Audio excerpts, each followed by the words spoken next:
Sup guys, how's it going, and welcome to another Gamertech review. Now in this review we're going to be taking a look at another MATX case by Bitfenix, and this one is called the Pandora. Now this is a very slimline case. It's about the same size as my Neos, which is tucked behind my monitors, but it's actually narrower and the panels have got this cool taller system, and yeah, it's a very nice looking case. I am quite curious to see how much stuff I can actually get packed in here though. It has got a 240mm slot on the front for a radiator, so I'm going to slot one of them on there for the CPU, and everything else inside the case is just going to be standard kit. I just want to say a big thank you to Bitfenix and Overclockers for sending it my way for reviewing, so thank you guys very much. But without further ado, let's just take a little look at the box. Now as you can see, it is a pretty much standard Bitfenix box. There isn't a huge amount of stuff going on with it. You get the name of the case and also the name of the company, apart from this one side here where we do have some images of the internals of the case. On this side here we have the full spec rundown of the case, so how many fans you can get in, what motherboards it accepts, etc. And on the last side it says which case you have inside the box. So for this review I received the windowed Pandora version. Packaging out of the way, let's just take it outside of the box and see what we've got. So it is packaged nice and safely in the box. It's got these big polystyrene sides to it, so let's just quickly crack those off. And here we have the Pandora case in all of its glory. Now it is a very nice, tidy looking case. It's black, it's got this nice big window here. Well, it's got a bit of an odd window shaped design at the bottom with this kind of extra curve going down, which is, yeah, a little bit odd. But it has got a nice full metal design all the way around it. And actually it seems that the design on the back here is a bit of an homage to the Prodigy M, because it's got that kind of bent out bottom bit here and also on the top. So it's nice that it's got that similar design pattern. Now one thing I noticed straight away with it is that it's quite a narrow case. Now there isn't actually a space at the front here for a optical drive to go, so I think they've probably done that on purpose to save on space. Now taking a little bit of a look at the top here, it's got a nice clever design which allows you to release this top panel without any tools. You just press it in and then that releases it and then you can take it out. Now that does reveal a slot at the top where you've already got one 120mm fan installed and another space at the side here, but not for a fan but for a full 3.5-inch hard drive. You also have some front panel connections at the top here too. You have a reset button, a power button, two USB 3 ports and also a headphone and a microphone jack. Now when it comes to taking the side panels off, they're released very easily as it's a completely toolless system. All you do is give it a bit of a pull and then it is released. Now I must admit I do quite like that just because it's so easy to get inside the case, and to be fair, when it is connected it is quite a solid connection, so I don't think you'll have any problems with them just falling off whenever they want to. Also it's not just the side that does that, but also the back side too. All we do, give it a little bit of a pull and then the panel comes free. Looking at the back side of the case, we see we have got a nice big window here for our motherboard access. So this will allow us to connect and change out CPU coolers as and when we want to. We also do have some options here to mount hard drives, which is quite cool, and a lot of grommet space for cable management. Spinning it around to check out the back of the case now, you can see we've got a lot of grills here for airflow. We have 1, 2, 3, 4, 5 PCIe slots here for your cards, and also your hole here for your motherboard connectors. Also with this case you've got standard power supply mounting, with it just being at the back of the case here. Now spinning it around so you can see the front of it, we do have a mounting space on the front here available for a 240mm radiator if we wanted to, and that is exactly what we're going to be putting into this case. You do also have a magnetic grill at the front here, which if I remove it you can see, so this is a nice little dust filter which will catch all of the dust that goes into that front radiator, keeping it nice and clean. And looking into the actual motherboard section, you can see it is just for an MATX size motherboard. Now that is quite interesting because this is a very similar size case to my Bitfenix Neos, which actually is a full ATX size computer, so I'm a bit curious to see how much I can actually get fit inside here. An interesting feature with this case as well is this extra mounting bit it's got here, which you can remove it, but it seems to be a mount for an SSD on the side here, and also looks like you'll be able to mount some hard drives underneath it. Now having a look at the back of the case, it doesn't look like there's going to be a huge amount of room for cable management behind the board, so I'm hoping that most of the stuff I can hide in the front or down in this bottom section quite easily. We have all of our front panel I/O cables here coming down here, including the USB 3 connector, and there is actually a grommet at the back here which allows you to put them behind the motherboard tray to tidy them up. Where the power supply goes, we do have rubber mounts to raise it just up off the floor, so any vibrations caused by the fan inside it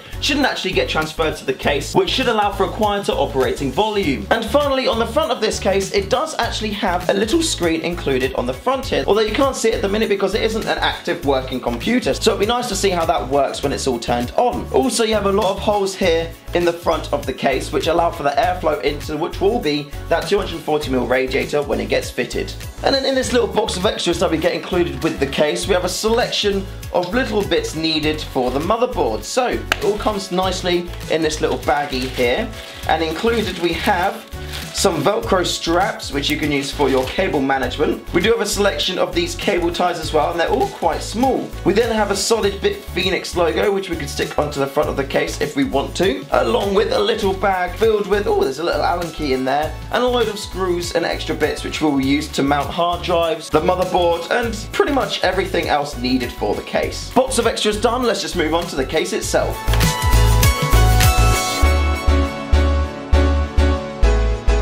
So what did I think of the Pandora case? Well, first of all, I think it was a very pretty case. It was really nice, like the size of it was good. It had a really nice finish to it, and yeah, like the metal was just smooth and pretty, and it was quite cool. Like, it was a nice case. There were, however, a lot of points in it which was a little bit like, I don't know, either annoying or odd or strange and stuff like that. So let's just kind of go from the beginning. Now, when working with the case, the first thing you kind of pick up on is the toolless sides. And now, in theory, they work really well, and they do to a certain extent. Like, the front panel is very nice because it just comes off really easily and put it on. You know, there's not really any issues with that. The issue comes with the back panel though, because you've got lots of cabling in the back. If you've got like a lot of cabling in the back that bunches up and stuff, you can't have any pressure against that back panel because otherwise it will just push it off. So your cable management has to be so slick and tidy for it to work, and sometimes in a case that can be really hard to do. So that's something to bear in mind if you are going to be using this case. Like, the back panel, sensitive, okay guys? It's sensitive.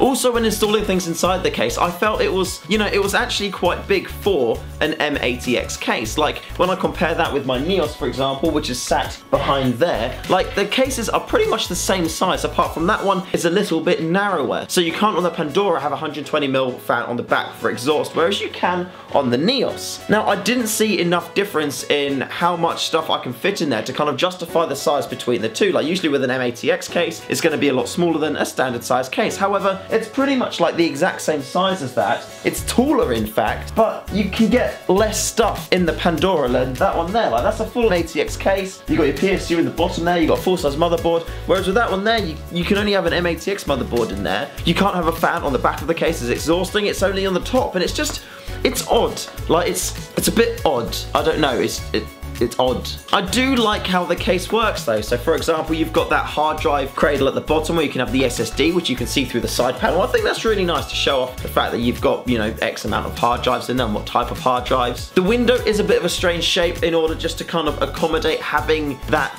SSD on show. So if you haven't got an SSD, it looks really odd. So definitely kind of bear that in mind if you are going to get the windowed version, that it's better to have an SSD there. In regards to fitting the 240mm radiator, it was a little bit tricky in order to get it in there because of there not being a huge amount of space. At the start I wasn't sure if it was going to go in, but then it did fit, and then I don't know, it was just tricky to get it in there. But in the end I managed to get it in and everything was fine, and the fact that it is nice and tight in there means that it's nice and tight, isn't it? So the overall finish is quite good. The little screen it's got on the front, I feel it's kind of more of a gimmick rather than something which you could actually use for a purpose. Like, the case actually comes with a stick-on Bitfenix logo, so you can put it, you know, kind of wherever you want to let you know that it's a Bitfenix case. However, with the little screen, it's just, like, I know you can put your own pictures on there and stuff, and I can see how that would be handy, but at the same time, I don't know, I kind of feel like it's a feature on there that they put on there, but you don't really kind of need it. It's kind of similar to having screens on keyboards. However, with a keyboard, I can kind of more understand it because you can have temperatures or frame rates or, you know, what's in your bag, what kind of abilities and spells you've got left, things like that. However, with the case, you're not really going to be, you know, using it and like looking down to it, or if it's on the table over there and seeing that kind of information. So I don't know, I think that it's a nice idea, but I don't think it was executed in the best way that it could have been. Also, again, coming back to the side panels, it's not really a case which you can move around a lot easily because they just like pop off if you pull them a little bit. You kind of have to make it and then leave it in one place. If you move it around, then the panels are going to be coming off and you're going to accidentally press the top bit, which will pop open and stuff. Like, it's really handy that it's all toolless and comes apart, you know, easily, but at the same time it's a bit annoying that it comes apart so easily because, you know, I don't really want it to. I want it to come apart when I want it to, not all the time. It's not gonna, like, if you put it on your desk, they're just gonna like all fall apart and the top's gonna pop off. Like, you do actually have to move it and pull it, but yeah, it's just when you are moving it around and stuff, it'd be nicer if you kind of had to do more to get it off rather than it just coming. So instead of just like a pull system, maybe if you had to like slide it one way and then pop it off, something like that would be a bit better. Also, that would work a lot better on the back because, again, like I said, if you've got cables bunched up, like even a 24-pin motherboard power cable, that alone against the motherboard plate is too thick. If you have that cable between the motherboard plate and the back case panel will just pop off all the time. That is how much space you've got behind to play with. Now, in regards to pricing for this case, you're looking around the £95 mark.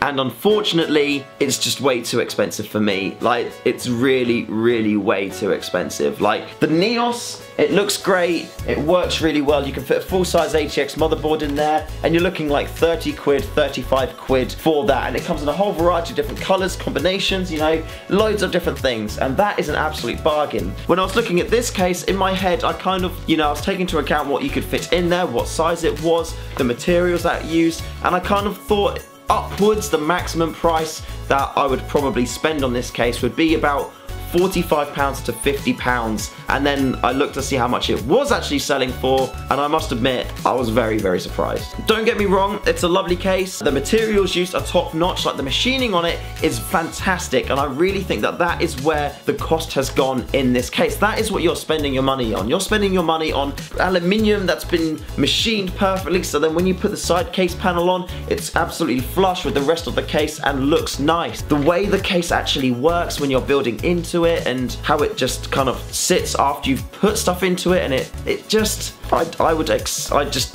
personally expect to get a lot more for my money if I'm spending £95 on a case. It's just not worth it. Just not worth that amount of money. Thank you very much, Bitfenix, for sending it to me, but unfortunately I just can't, like, it looks nice and it's lovely, but for that amount of money, yeah. I'm sorry guys, but not this time. And that's pretty much it, so thank you very much for watching. If you like the review, then please do click the subscribe button that's just below and subscribe and, you know, check out some more videos. Also, if you like live streams on Twitch, then check out the link in the description below. I stream games and photoshopping stuff and video editing stuff and recording review stuff and more games, things. So yeah, if you like that kind of thing, just head over to the Twitch channel, click follow, and I'll either see you on YouTube next or I'll see you over on Twitch. So until then, stay fresh guys.